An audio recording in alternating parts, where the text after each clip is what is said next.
Bé, pensar en Tres Teatre és com per a mi fer un viatge en la memòria que va associat a aquesta sala que tenim darrere, l'antiga sala Palmireno, i és com connectar amb una època de la meva vida i de la vida de tot un grup d'estudiants de filologia que van començar una aventura que per sort s'ha consolidat i que ha donat peu a Inestable.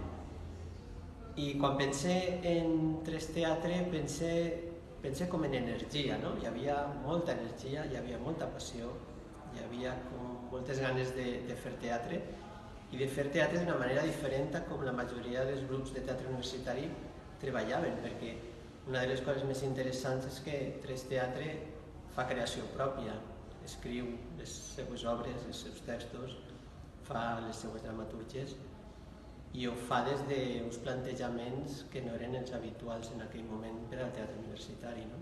Per tant, hi havia ja com una llavor, hi havia com un buscar, no? Formes de fer teatre que després es van consolidar amb Inestable, no? Però que en aquell moment ja apareixien amb formes de teatre físic, de teatre visual, on l'espai era un element important, i per tant era un teatre d'investigació, hi havia molta investigació, innovació i molta energia. Jo també recordo com la gent molt entregada, no? Hi havia molt de compromís en el que es feia, no?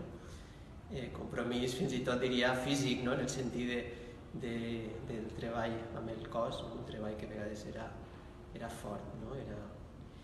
I us recordo sobretot això, no? Com una aventura que es va poder consolidar, no? Jo crec que això és la gran sort, no? El poder començar des d'un treball tan modest com és el teatre universitari i poder arribar a ser una sala i una companyia com és avui dia Inestable.